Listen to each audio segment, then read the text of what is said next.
So we need to check ourselves because behavior is most of the times an output of our actions.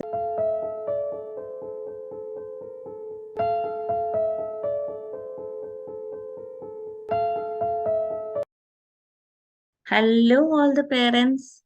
Welcome to the Nextgen Parenting. Your one-stop solution for all your parenting issues. I am Ruby Vadva, a concentration enhancement coach, and I can help you engage your children for 4 hours without expensive toys or gadgets using my proven templates and techniques. Now, taking it further and coming back to the topic, uh, we need to be aware of our communication, how we are communicating as parents with our children. Is our communication active?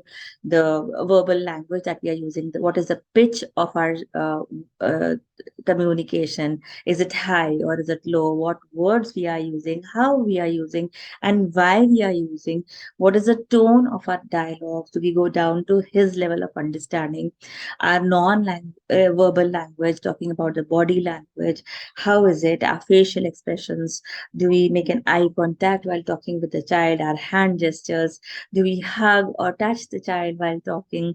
Do we talk in a reflective manner? Reflective talking is like repeating the words in a different manner. Like if the child said, I want to go to the park.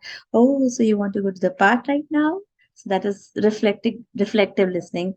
And do we speak clearly and specifically without any derogatory words, and the child feels loved while and respected while talking to you?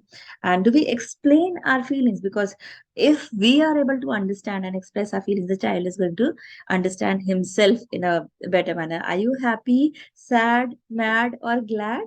Are you relaxed? Are you hurt, scared, hungry, proud, sleepy, joyful, exhausted, embarrassed, irritated, helpless? How do you feel? Do we use these words in our language so that they understand specifically what emotion they are going through? And do we use appreciative words like good job, nice work, appreciating the task done by the child? And if need be, when we're talking in a negative manner, do we focus towards the act? You are very, very messy. Instead of saying that, we say, um, I don't like the way you spread things around your room.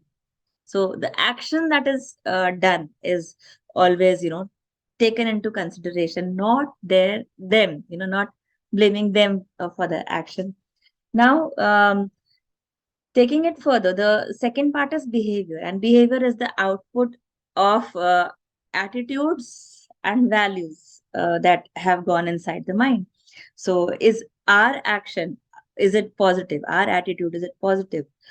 And because it is automatically filtered into the child, and the child behaves accordingly, our attitudes should be positive, and the kind of values that we have been able to communicate, is it positive, or has it synced down in the right manner? So we need to check ourselves, because behavior is most of the times an output of our actions and our communications.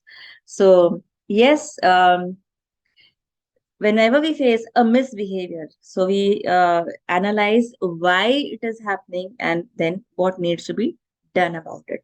And something like negativism, tantrums, whining and complaining, interrupting, talking back, bad language, and something like stealing, hurting, hitting, or they start biting somebody.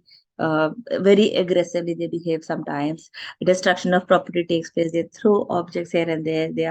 They have some dressing problems. They have some eating problems, bedtime problems. So all of that, if I'm saying the words so that exactly you're able to identify what misbehavior you're facing, and yes, why it is happening and what to do about it, can be done very easily. Then comes the emotions. So emotions, first of all, understanding the emotion is very, very important, and then comes the step of managing the emotions. And you cannot manage the emotion if you're not exactly understood what emotion you are going through. So yes, it is important for the development and well-being during the childhood, and this is how they grow up as responsible and uh, you know they can regulate the emotions easily when they grow up as adults. So those children who understand and manage their emotions, they are more likely to be able to express emotion by speaking calmly or in an appropriate manner, and they bounce back after going through strong emotions like disappointment, frustrations, and excitement, anything. And they can control their impulses, and they behave in an appropriate manner whenever required. So this is always good, as it helps them to grow up into a responsible human being later on. They are able to make friends, and they become independent and uh, develop in the proper manner. So yes, naming the emotion is very difficult. Children are going through difficult things, but they are not able to express what exactly they are going through. So this is what that needs to be taken care of here. Then comes the habit. Now, this habit is a behavior that the children do once and over and over again, but they are not, aware that it is something right or wrong, and they are not actually thinking about whether it is right or wrong. So, but yes, they are doing it. So, something like sucking a thumb or a finger. So it doesn't look nice. After 3 years, we need to check how it has to be handled. Biting or picking our nails, or twirling or pulling our hair, or picking the noses, chewing objects like pencils and some clothing. So yes, so well, it has to be the ones which are irritables, they need to be changed. But yes, again, we need to appreciate the good acts. And if we start focusing more on the negative behaviors, they start negative habits, they are repeated over and over again, because we keep telling them, don't do that, don't bite your nails, don't pull your hair, or whatever. So they tend to, what they understand is, they don't understand don't, they just keep repeating that instead. So we can start appreciating the good act, like it was very nice when you were I could hear you, understand you very clearly when you were not biting your fingers.